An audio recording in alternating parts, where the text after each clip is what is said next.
Hello everyone, मेडिक्सा studies के online platform पे आप सभी का हार्दिक स्वागत है, अभिनंदन है।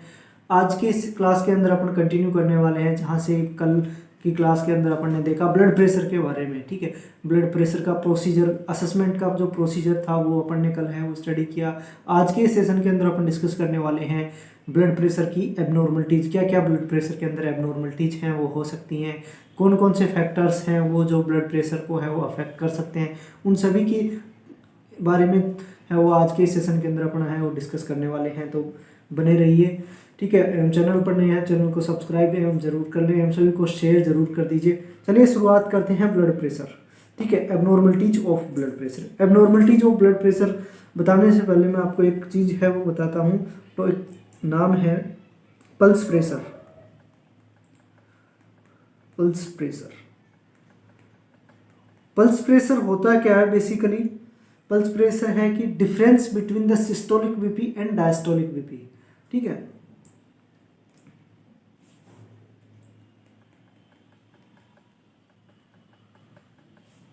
डिफरेंस बिटवीन द सिस्टोलिक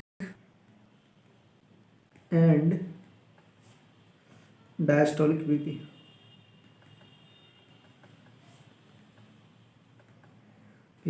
कल की क्लास में अपन ने देखा सिस्टोलिक बीपी और डायस्टोलिक बीपी के बारे में। ठीक है, आज अपन देखते हैं पल्स प्रेशर। ठीक है, पल्स प्रेशर क्या होता है कि जो सिस्टोलिक बीपी का जो मेजरमेंट है और डायस्टोलिक बीपी का जो मेजरमेंट है उनके बीच में जो गैप आ रहा है उसको अपन बोलते हैं पल्स प्रेशर। ठीक है, सपोज दैट कि नॉर्मल बीपी है वो 120 है, सिस्टोलिक एंड डायस्टोलिक है 80 mmHg। ठीक है, तो इन दोनों के बीच में जो डिफरेंस आ रहा है उसको अपन बोलते हैं सिस्टोलिक पल्स प्रेशर। ठीक है, सपोज कि 120 और 80 का अपन ने एग्जांपल देखा तो उसका पल्स प्रेशर कितना आएगा? 40, यानी कि दोनों के बीच में जो गैप है वो कितना है। अब बात करते हैं normal value of pulse pressure.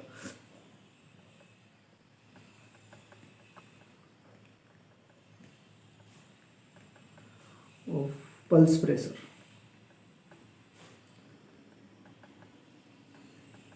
यानी कि पल्स प्रेशर की जो नॉर्मल वैल्यू है वो कितनी होती है? 30 to 50 mmHg। ये हो गया पल्स प्रेशर के बारे में। ठीक है, नेक्स्ट बात करेंगे नॉर्मल बीपी है वो कितनी होती है। बेसिकली आप सभी को पता होगी, फिर भी मैं एक बार लिख देता हूँ। कल है वो अपन ने इसके बारे में नहीं लिखा था तो आज है वो लिख देता हूँ। ठीक है, normal blood pressure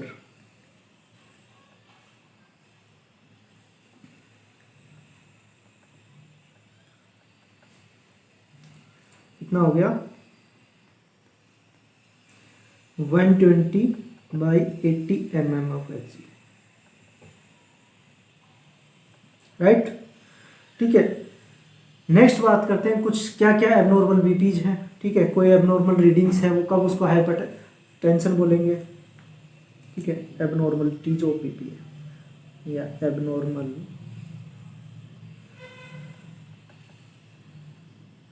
blood pressure.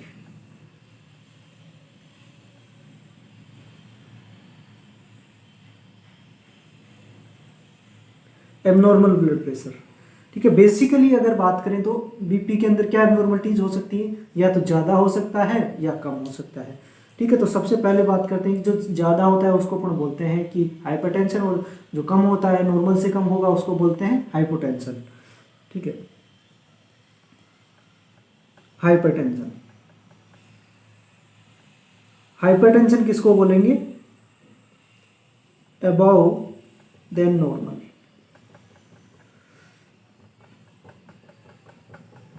ठीक है, हाइपोटेंशन जस्ट अपोजिट।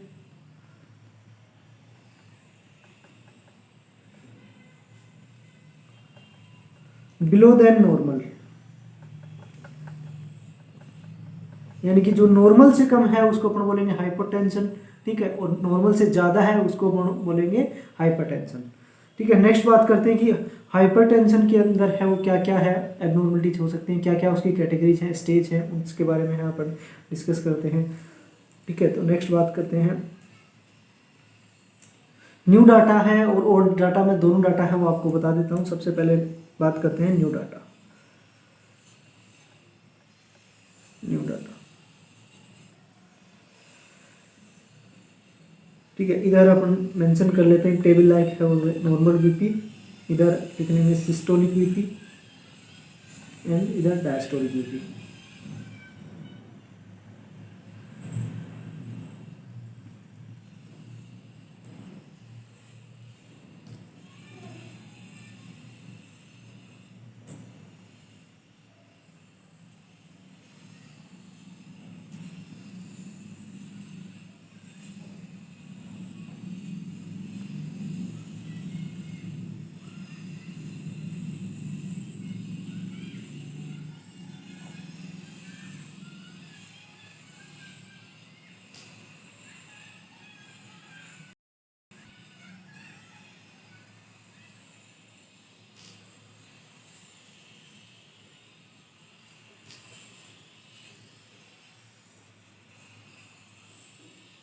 टेबल है वो अपने है वो ड्रॉ कर लिया है, ठीक है। अब सबसे बात करते हैं नॉर्मल बीपी, जैसे कि आप सभी को पता होगी वो है लेस देन 120 है सिस्टोलिक एंड लेस देन है 80 है डायस्टोलिक बीपी। नेक्स्ट है एलिवेटेड बीपी, किसको बोलेंगे? एलिवेटेड बीपी, ठीक है। एलिवेटेड बीपी है वो सिस्टोलिक है वो होगा मोर 120 टू 129 एंड लेस 80 है वो होगा 80 एंड 82 अबाउ है वो होगा डायस्टोलिक बीपी। नेक्स्ट बात करते हैं हाइपरटेंशन स्टेज फर्स्ट।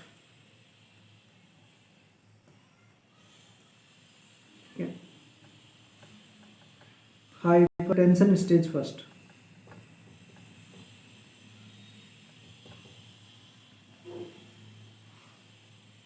ठीक है। हाइपरटेंशन स्टेज फर्स्ट के अंदर जो सिस्टोलिक बीपी है वो आपको देखने को मिलेगा 130 टू 139 एंड इधर है वो आपको देखने को मिलेगा 80 टू 89 डायस्टोलिक बीपी, ठीक है। हाइपरटेंशन स्टेज सेकंड की अगर बात करें तो वो है आपको देखने को मिलेगा मोर देन 140, ठीक है। और इधर है वो आपको देखने को मिलेगा मोर देन 90, ठीक है। नेक्स्ट आता है hypertension crisis, HTN crisis.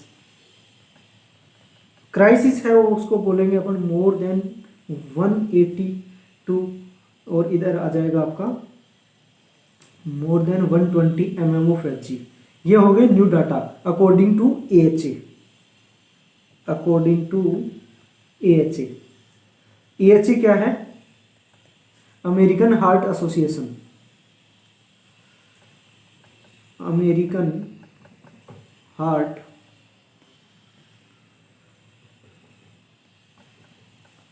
Association. According to AHA जो न्यू डाटा है उसको है वो मैंने आपको बता दिया है, ठीक है। नेक्स्ट बात करते हैं ओल्ड डाटा की। कई बार ओल्ड डाटा भी है वो पूछा जा सकता है, ठीक है।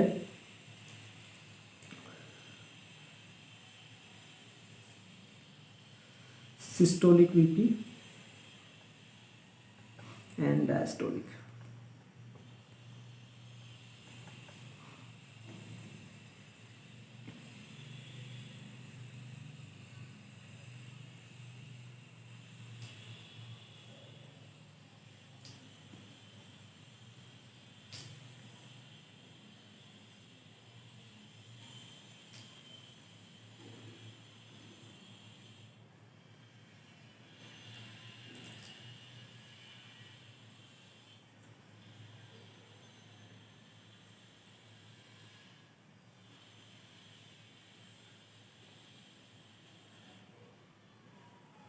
ठीक है। पहले बात करें नॉर्मल।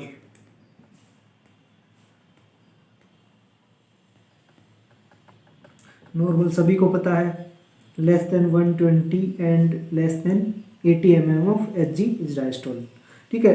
नेक्स्ट आता है प्री हाइपरटेंशन। प्री हाइपरटेंशन, ठीक है। प्री हाइपरटेंशन की जो ओल्ड डाटा की जो वैल्यू है वो है 139 ऑफ mmHg एंड डायस्टोलिक की बात करें तो 80 to 89 mmHg है, वो है ओल्ड डाटा के अकॉर्डिंग।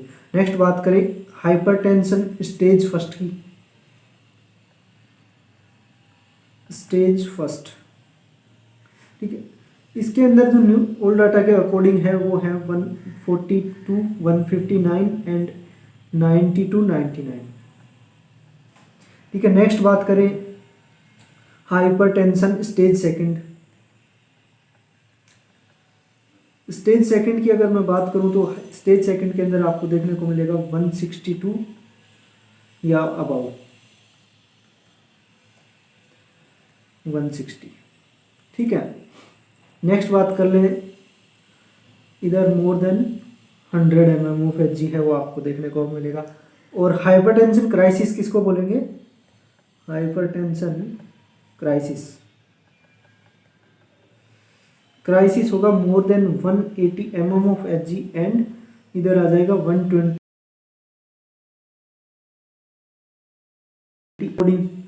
ठीक है। तो दोनों डाटा जो है वो मैंने आपको दे दिया है, ओल्ड डाटा और न्यू डाटा। नेक्स्ट बात करते हैं ऐसे कौन कौन से फैक्टर्स हैं जो हाइपरटेंशन को है वो अफेक्ट कर सकते हैं, ठीक है। फैक्टर अफेक्टिंग ब्लड प्रेशर, ऐसे कौन कौन से फैक्टर हैं जो ब्लड प्रेशर को क्या कर सकते हैं, अफेक्ट है वो कर सकते हैं, ठीक है।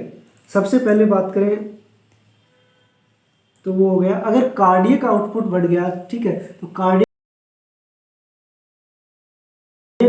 ठीक है, ज़्यादा पंप करेगा तो क्या, हाँ, कहाँ वर्कलोड पड़ेगा, वेसल्स पे, वेसल्स पे पड़ेगा तो क्या होगा, हाइपरटेंशन बढ़ेगा।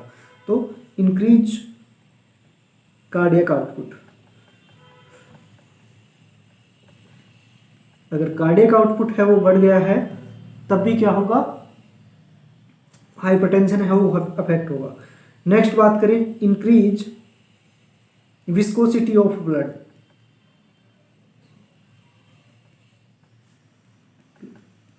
यानी कि ब्लड है वो गाढ़ा हो गया है। इंक्रीज हेमेटोक्रिट,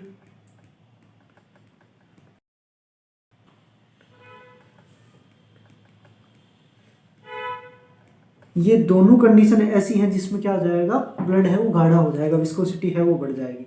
नेक्स्ट बात कर लेते हैं इंक्रीज पेरिफेरल रेजिस्टेंस, इंक्रीज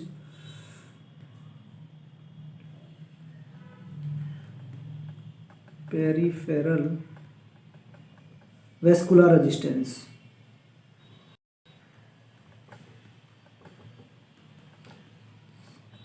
अगर पेरीफेरी के अंदर है वो वेस्कुलर है वो रेजिस्टेंस है वो ज़्यादा कर रही हैं तो भी क्या होगा, हाइपरटेंशन होगा, यानी कि ब्लड प्रेशर है वो अफेक्ट होगा, ब्लड प्रेशर क्या होगा, बढ़ेगा, ठीक है। नेक्स्ट बात करते हैं डिक्रीज इलास्टिसिटी, डिक्रीज इलास्टिसिटी,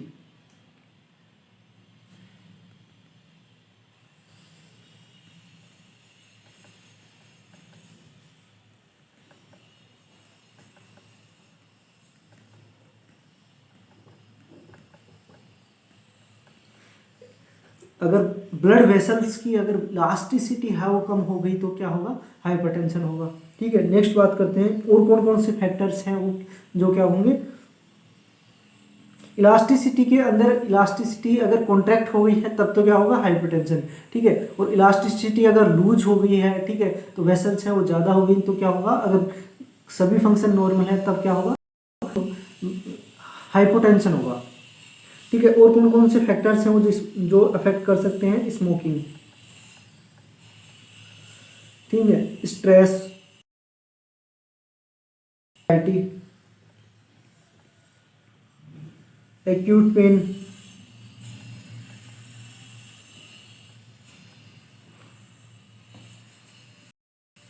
ठीक है। नेक्स्ट और कौन कौन सा होता है, अगर प्यूबर्टी की बात करें, ठीक है, after puberty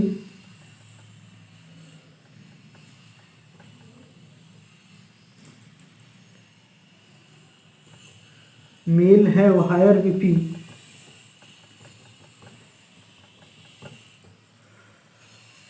higher BP then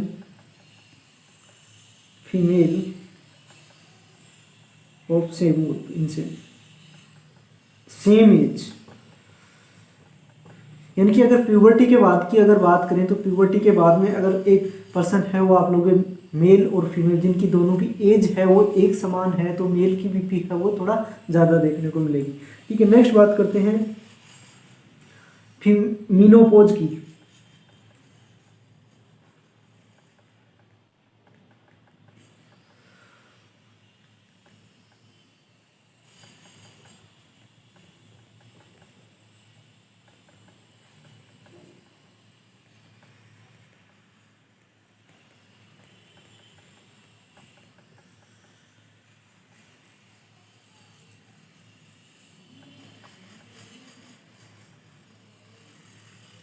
ठीक है, अगर मीनोपॉज की बात करें तो मीनोपॉज के बाद में अगर आप किसी भी सेम एज ग्रुप पे मेल और फीमेल को ब्लड प्रेशर कंपेयर करेंगे तो फीमेल का ब्लड प्रेशर है वो ज़्यादा देखने को मिलेगा। ठीक है, ये थे कुछ ऐसे फैक्टर्स थे जो कि है वो ब्लड प्रेशर को है वो अफेक्ट कर सकते हैं। नेक्स्ट बात कर लेते हैं, एक नाम आता है पोस्चुरल हाइपरटेंशन या फिर ऑर्थोस्टैटिक हाइपरटेंशन।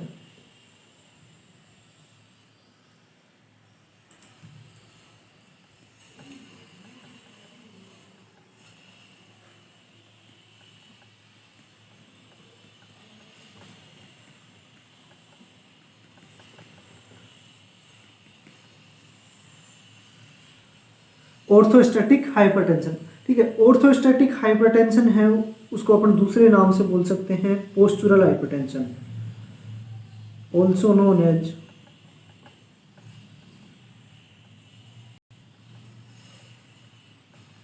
Postural hypertension. ठीक है, ऑर्थोस्टैटिक हाइपरटेंशन बोलो या पोस्चुरल हाइपरटेंशन बोलो एक ही बात है, वो दोनों एक ही चीज के नाम है। ठीक है, नेक्स्ट बात करते हैं कि पोस्चुरल हाइपरटेंशन है वो किसको बोलेंगे। ठीक है, sudden fall of blood pressure after change position from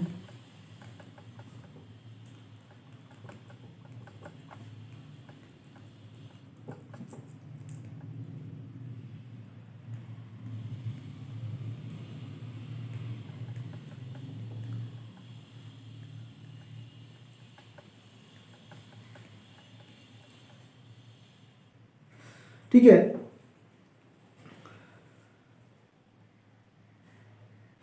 blood pressure है अगर सडन फॉल हो रहा है किसी का बीपी, अगर कोई क्लाइंट है वो पेशेंट है या क्लाइंट है जो कि एक लाइन डाउन पोजीशन से, चाहे सुपाइन पोजीशन हो सकती है या प्रोन पोजीशन हो सकती है। ठीक है, कोई भी पोजीशन लाइन डाउन पोजीशन कोई सी भी हो सकती है जिसके अंदर से अगर एक पोजीशन चेंज करने की वजह से चक्कर आ रहे हैं। ठीक है, अगर किसी को चक्कर जैसा फील हो रहा है तो या बीपी फॉल हो रहा है तो उसको अपन बोलते हैं postural hypertension with in 3 minute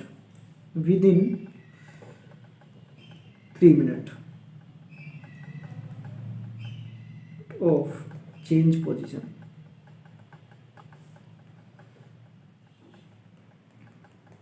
देखिए, पोजीशन चेंज करने के अगर 3 मिनट के अंदर है अगर बीपी फॉल हो रहा है तो उसको अपन बोलते हैं पोस्चुरल हाइपरटेंशन। ठीक है, नेक्स्ट बात करते हैं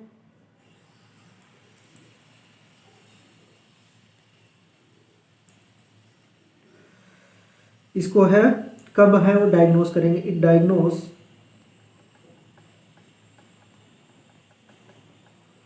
diagnose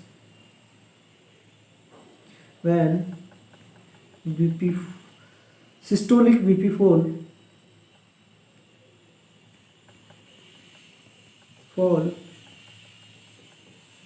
20 mm of Hg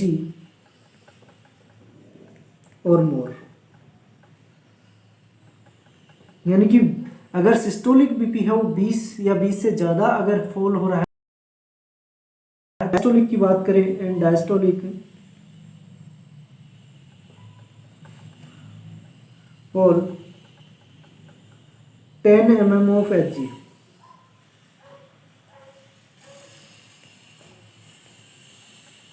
10 mm of Hg, ठीक है, एंड मोर, ठीक है। ये थी आज की क्लास, ठीक है। आपको कैसी लगी हो? कंप्लीट ब्लड प्रेशर को है अपन ने है और डिफाइन कर चुके हैं, 2 सेशन के अंदर है, एक लास्ट क्लास के अंदर कुछ किया था, कुछ आज किया है, ठीक है। कंप्लीट, और इसकी जो डिजीज कंडीशन है वो तब डिस्कस करेंगे जब है वो डिजीज कंडीशन है वो, अभी वो अपना वाइटल साइन का टॉपिक चल रहा है, ठीक है। और वाइटल साइन के अंदर वाइटल साइन का इंट्रोडक्शन कंप्लीट हो चुका है। वाइटल साइन के अंदर 2 पार्ट्स के अंदर है वो ब्लड प्रेशर है वो अपन ने ख़त्म कर दिया है, ठीक है। तो ब्लड प्रेशर है वो आज के इस सेशन के अंदर है वो ख़त्म हो चुका है। नेक्स्ट सेशन के अंदर है वो नेक्स्ट कंपोनेंट है वो वाइटल साइन का है वो डिस्कस करेंगे। आज के लिए इतना ही, ठीक है। चैनल और सेशन अच्छा लगा हो लाइक कीजिए, हम सभी फ्रेंड्स को शेयर ज़रूर कीजिए, ठीक है। और सभी फ्रेंड चैनल पर नए हैं तो सब्सक्राइब कर लें, हम सभी को शेयर कीजिए, ठीक है। आज के लिए इतना ही, बने रहिए मेडिक्स स्टडीज़ के साथ में। Okay, thank you.